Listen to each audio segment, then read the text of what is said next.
All right, let's dive straight into this explainer. Today, we're building a highly tactical playbook for surviving the modern workplace, and we're doing it by mashing up ancient Stoicism with some fairly ruthless situational awareness. Now, I know what you're thinking. Marcus Aurelius and Niccolò Machiavelli, they sound like a total odd couple, right? One is this kind philosophical man of peace, and the other's famously known as a cunning strategist. But as you'll see, when we combine their two worldviews, it creates an absolute powerhouse of a dual-threat field manual for your career, and honestly, your life. So how do you actually survive a notoriously difficult world without losing control of yourself? This is the exact question both of these guys were trying to answer, just from completely opposite angles.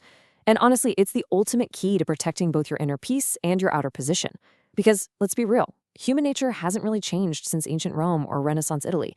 People still lie, they still desperately chase status, and they absolutely still betray trust when fear or ambition kicks in.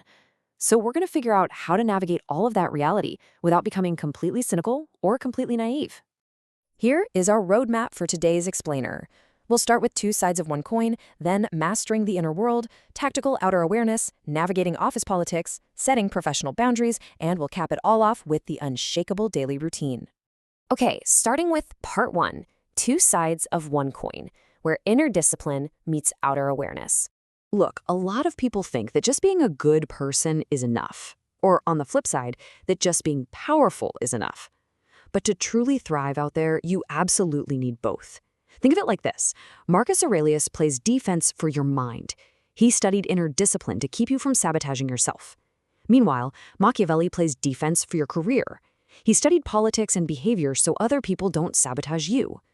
Aurelius spent years agonizing over how emotions warp our judgment, while Machiavelli spent his time watching exactly how power changes people.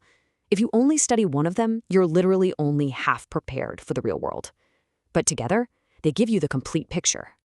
Let's move right along to part two, mastering the inner world. This is all about fighting the ego. Marcus Aurelius had this huge realization. Pain only gets worse when you aggressively refuse to accept reality. You've probably heard his famous line, "The obstacle is the way. The very thing blocking you is the path forward." And that's not just some inspirational bumper sticker. Think about it. When you fight what's already happened, when you're complaining, endlessly replaying a situation, hunting for someone to blame, you aren't moving forward.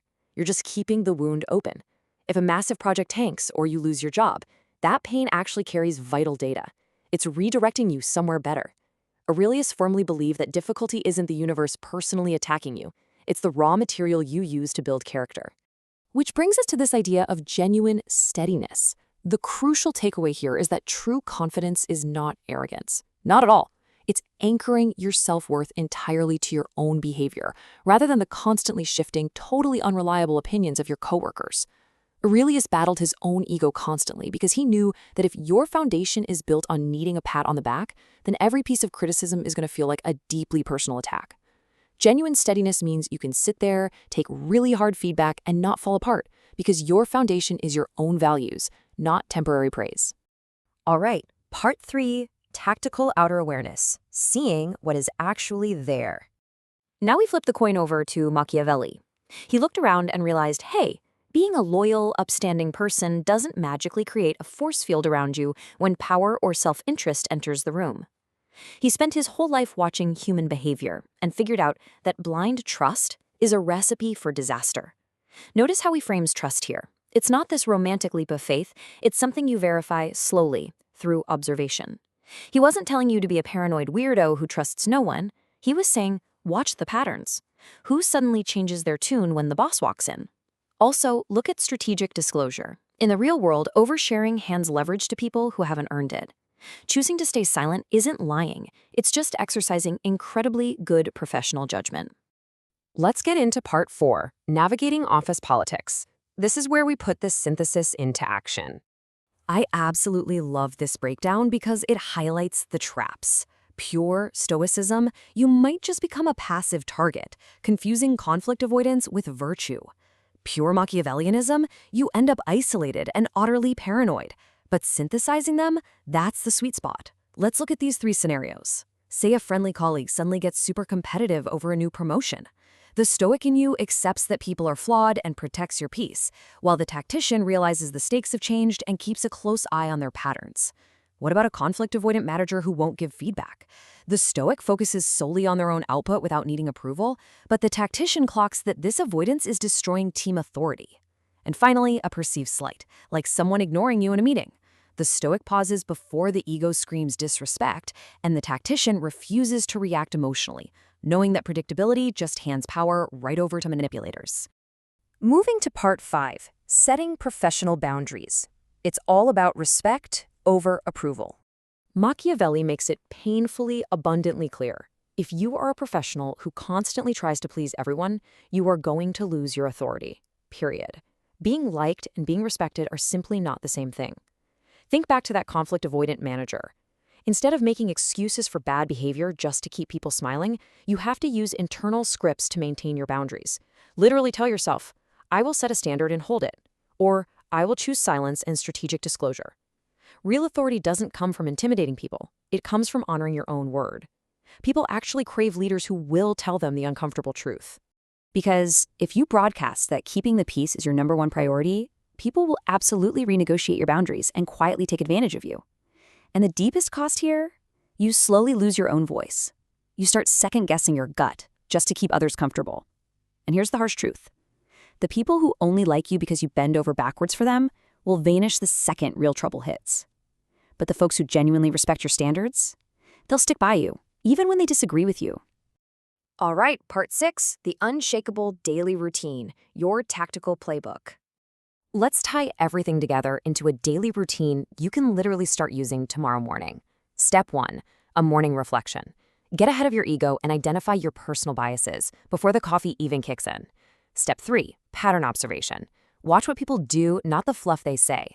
But I want to really zero in on step 2 here, the emotional pause. When you get triggered at work, you want to mentally freeze the animation of your life for 2 minutes. Just hit pause. Give your rational mind a chance to catch up before your ego flies off the handle. Emotions are super convincing in the heat of the moment, but they cloud your judgment and hand a loaded weapon to anyone who knows your triggers. And to put that into perspective, look at how our triggers actually break down in reality. 90%.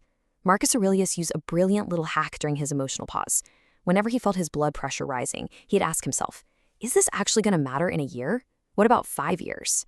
And almost every single time, the honest answer is a hard no. It's just your ego making it feel like a life or death emergency. That massive argument that ruined your Tuesday, forgotten by next month. Asking that one simple question can short-circuit so many terrible reactive decisions. Now, to be incredibly clear, real emotional control is not about bottling things up until you inevitably explode. We aren't trying to become emotionless robots. If you suppress everything, you just become a pressure cooker. What actually works is feeling the emotion, naming it honestly to yourself, like, okay, I am feeling incredibly disrespected right now, and then intentionally choosing your response. The person in the room who maintains their cool almost always has the tactical advantage, not because they don't feel anything, but because they don't broadcast every single feeling the exact microsecond it happens. As we wrap up this explainer, I want to leave you with a question. Are you going to stay on autopilot, just reacting blindly, trusting blindly, and exhausting yourself chasing approval? Or are you going to build this discipline, developing this dual-threat mindset, that rock-solid Stoic patience on the inside, combined with that sharp Machiavellian tactical awareness on the outside, is seriously one of the most powerful moves you can make for your career. You become harder to shake, way harder to manipulate, and completely unshakable. So think about it. What is one situation at work right now, today, where you desperately need to apply that 2-minute pause?